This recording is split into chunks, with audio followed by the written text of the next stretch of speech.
66º dia. Números 10. O Senhor Deus disse a Moisés o seguinte: faça 2 trombetas de prata batida. Com elas você chamará o povo para se reunir e dará o sinal de partida do acampamento. Quando forem tocadas as 2 trombetas, todo o povo se reunirá com você na entrada da tenda sagrada. Porém, quando uma só for tocada, apenas os chefes dos grupos de famílias se reunirão com você. Quando tocarem sons curtos e fortes, as tribos acampadas a leste deverão começar a sair. Quando tocarem pela segunda vez sons curtos e fortes, as tribos que estão ao sul começarão a sair. O sinal para a partida serão toques curtos e fortes, mas, para reunir o povo, deverão ser dados toques longos. Os encarregados de tocar as trombetas serão os sacerdotes, que são descendentes de Arão. A seguinte lei será obedecida para sempre pelos israelitas. Quando vocês estiverem em guerra no próprio país, defendendo-se de um inimigo que os atacou, toquem o sinal para a batalha com essas trombetas. Eu, o Senhor, o Deus de vocês, os ajudarei e os livrarei dos seus inimigos. Também nas ocasiões de alegria, isto é, nas festas da lua nova e nas outras festas religiosas, vocês deverão tocar as trombetas quando apresentarem os sacrifícios, que serão completamente queimados, e as ofertas de paz. Então eu os ajudarei. Eu sou o Senhor, o Deus de vocês. No segundo ano, depois que o povo saiu do Egito, no dia 20 do segundo mês, a nuvem se levantou em cima da tenda sagrada. Nesse dia, os israelitas começaram a caminhar, partindo assim do deserto do Sinai, e a nuvem parou no deserto de Parã. Assim, pela primeira vez, eles começaram a caminhar conforme a ordem que o Senhor tinha dado a Moisés. Primeiro, saíram os que eram da bandeira da tribo de Judá, grupo por grupo, comandados por Nazon, filho de Aminadab. Netanel, filho de Zoar, comandava a tribo de Issacar. E Eliabe, filho de Elon, comandava a tribo de Zebulon. Então, a tenda foi desarmada e os levitas dos grupos de famílias de Gerson e de Merari partiram, levando a tenda. Depois, saíram aqueles que eram da bandeira levada pela tribo de Ruben, grupo por grupo, comandados por Elisur, filho de Sedeur. Selumiel, filho de Zuri e Sadai, comandava a tribo de Simeão. E Eliasaf, filho de Deuel, comandava a tribo de Gade. Em seguida, saíram os levitas do grupo de famílias de Coate, carregando os objetos sagrados. E, quando chegaram ao outro acampamento, a tenda já estava armada. Então, saíram aqueles que eram da bandeira da tribo de Efraim, grupo por grupo, comandados por Elisama, filho de Amiúde. Gamaliel, filho de Pedazur, comandava a tribo de Manassés. E Abidã, filho de Gideone, comandava a tribo de Benjamim. Depois, atrás de todas as tribos, saíram aqueles que eram da bandeira da tribo de Dan, grupo por grupo, comandados por Aiezer, filho de Amissadai. Pagiel, filho de Ocrã, comandava a tribo de Azer. E Aira, filho de Enã, comandava a tribo de Naftali. Os israelitas começaram a caminhar nesta ordem, grupo por grupo. Moisés disse ao seu cunhado Obabe, filho de Jetro, o midianita: nós estamos saindo para o lugar que o Senhor disse que nos daria. Ele prometeu que faria do povo de Israel uma nação rica. Portanto, venha com a gente e repartiremos com você as coisas boas que conseguirmos. Obabe respondeu: não, eu vou voltar para minha terra e para minha família. Por favor, não faça isso, disse Moisés. Você conhece o deserto e sabe onde podemos acampar. Você poderia ser o nosso guia. Se você vier com a gente, nós repartiremos com você todas as bênçãos que o Senhor nos der. E assim, os israelitas partiram do Sinai, o monte de Deus, o Senhor, e caminharam durante 3 dias. A arca da aliança do Senhor ia sempre na frente deles, a fim de marcar o lugar de acampar. Quando partiam, a nuvem do Senhor ficava por cima deles durante o dia. Sempre que a arca partia, Moisés dizia assim: Ó Senhor Deus, levanta-te e espalha os teus inimigos, e que fujam da tua frente os que te odeiam. E, sempre que a arca parava, Moisés dizia assim: Ó Senhor Deus, volta para ficar com os milhares de famílias do povo de Israel.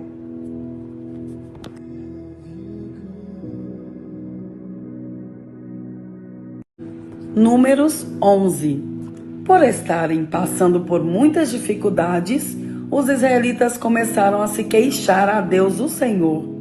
Quando o Senhor ouviu as suas reclamações, ficou irado e fez cair fogo em cima deles. O fogo queimou no meio deles e destruiu uma ponta do acampamento. Então o povo gritou, pedindo socorro a Moisés. Moisés orou ao Senhor e o fogo se apagou. Aí puseram naquele lugar o nome de Taberá, porque ali o fogo do Senhor havia queimado no meio deles. Havia estrangeiros viajando com os israelitas.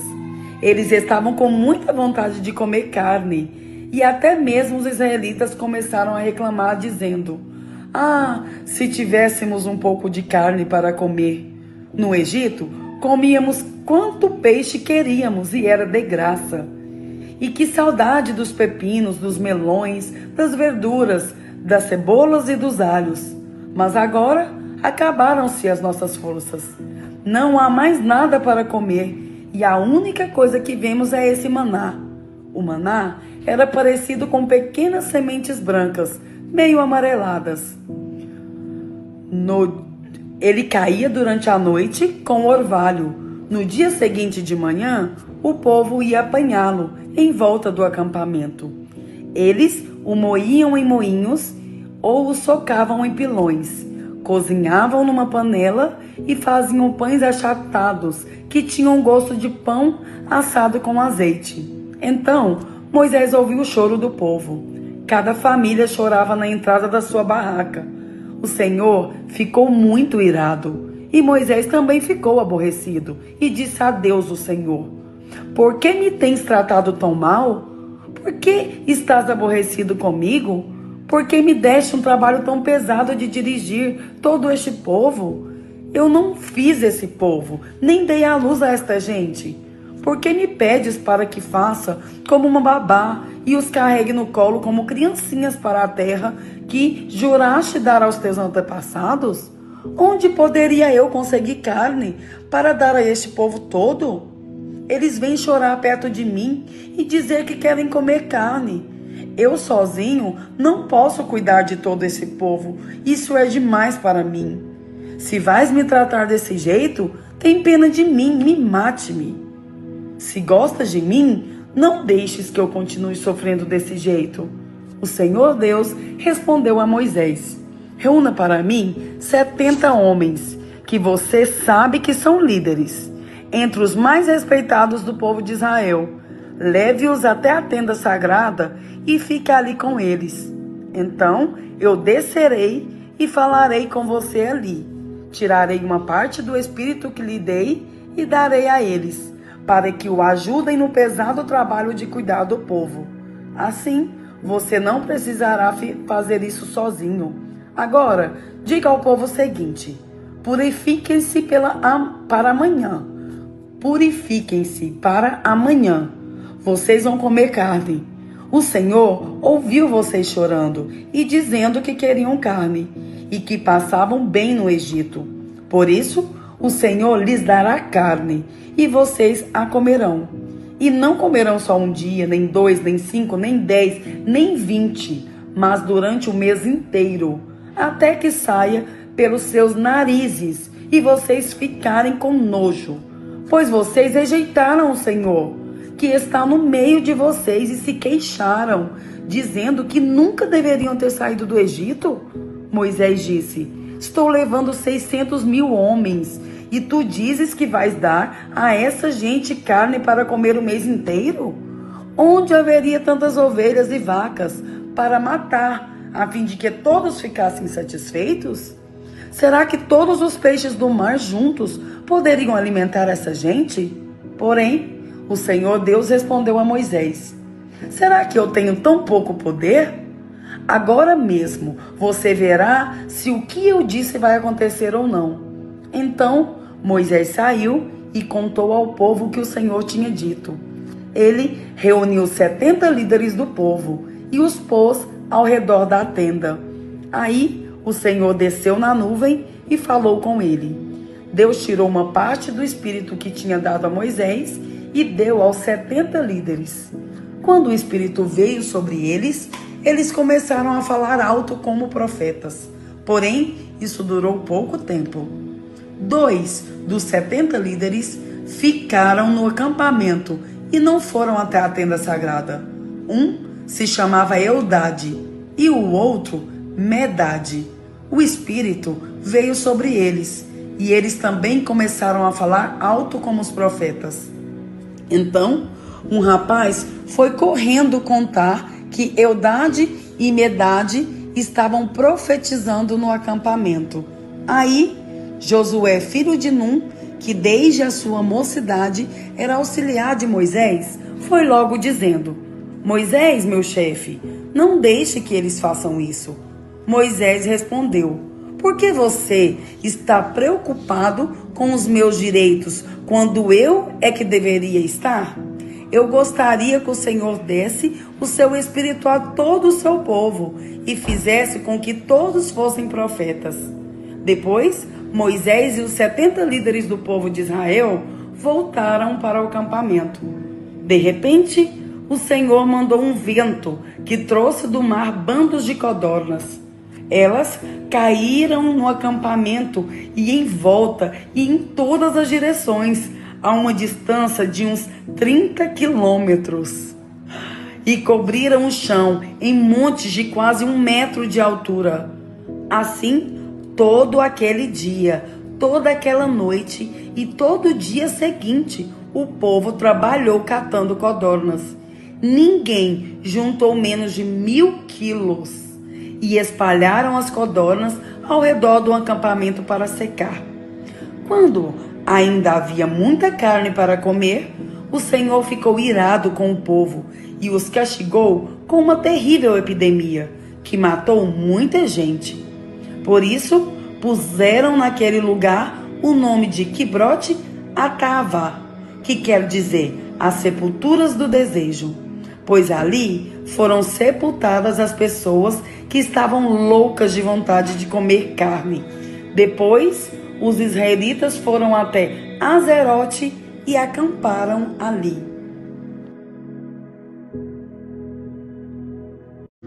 Lucas 6. Num sábado, Jesus estava atravessando uma plantação de trigo. Os seus discípulos começaram a colher e a debulhar espigas e a comer os grãos de trigo. Então, alguns fariseus perguntaram: por que é que vocês estão fazendo uma coisa que a nossa lei proíbe fazer no sábado? Jesus respondeu: vocês não leram o que Davi fez quando ele e os seus companheiros estavam com fome? Ele entrou na casa de Deus, pegou os pães oferecidos a Deus, comeu e deu também aos seus companheiros. No entanto, é contra a nossa lei alguém comer desses pães? Somente os sacerdotes têm o direito de fazer isso. E Jesus terminou dizendo: o Filho do Homem tem autoridade sobre o sábado. Num outro sábado, Jesus entrou na sinagoga e começou a ensinar. Estava ali um homem que tinha a mão direita aleijada. Alguns mestres da lei e alguns fariseus ficaram espiando Jesus com atenção para ver se ele ia curar alguém no sábado, pois queriam arranjar algum motivo para o acusar de desobedecer à lei. Mas Jesus conhecia os pensamentos deles E por isso disse para o homem que tinha a mão aleijada: levante-se e fique de pé, aqui na frente. O homem se levantou e ficou em pé. Então Jesus disse: eu pergunto a vocês, o que é que a nossa lei diz sobre o sábado? O que é permitido fazer nesse dia, o bem ou o mal? Salvar alguém da morte ou deixar morrer?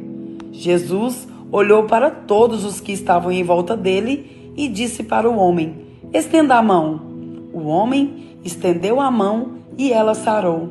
Aí, os mestres da lei e os fariseus ficaram furiosos e começaram a conversar sobre o que poderiam fazer contra Jesus. Naquela ocasião, Jesus subiu um monte para orar e passou a noite toda orando a Deus. Quando amanheceu, chamou os seus discípulos e escolheu 12 deles. E deu o nome de apóstolos a estes 12.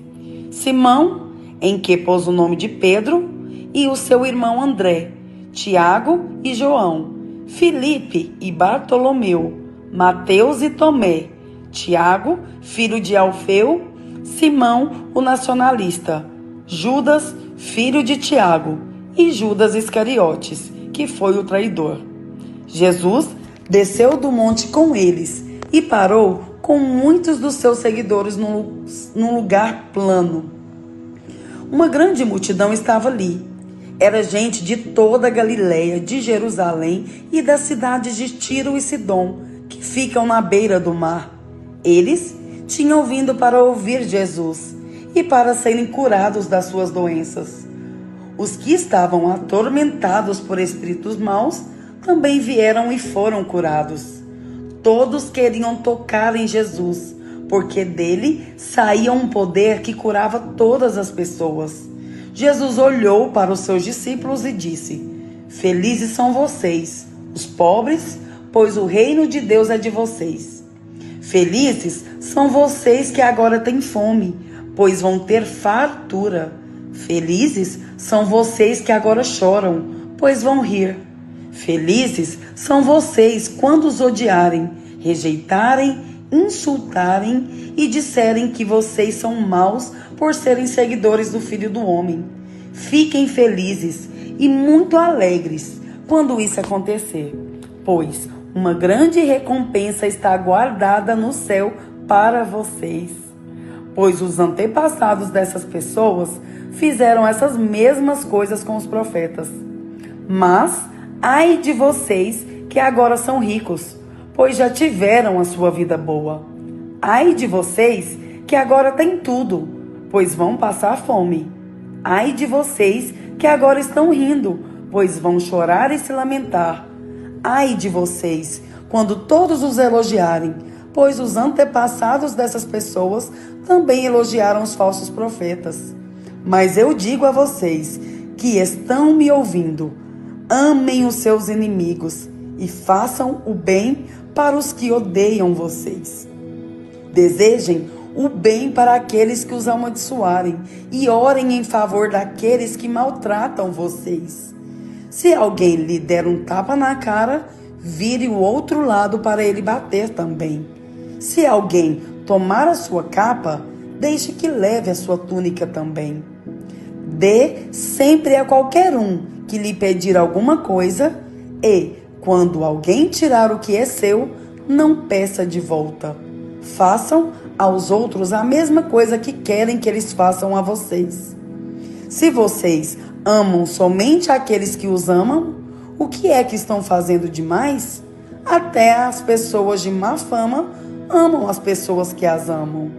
E, se vocês fazem o bem somente para aqueles que lhes fazem o bem, o que é que vocês estão fazendo demais? Até as pessoas de má fama fazem isso. E, se vocês emprestam somente para aqueles que vocês acham que vão lhes pagar, o que é que estão fazendo demais? Até as pessoas de má fama emprestam aos que têm má fama para receber de volta o que emprestaram. Façam o contrário. Amem os seus inimigos e façam o bem para eles. Emprestem e não esperem receber de volta o que emprestaram, e assim vocês terão uma grande recompensa e serão filhos do Deus Altíssimo.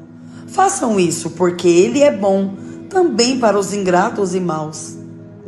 Tenham misericórdia dos outros, assim como o Pai de vocês tem misericórdia de vocês. Não julguem os outros, e Deus não julgará vocês. Não condenem os outros, e Deus não condenará vocês. Perdoem os outros, e Deus perdoará vocês. Deem aos outros, e Deus dará a vocês.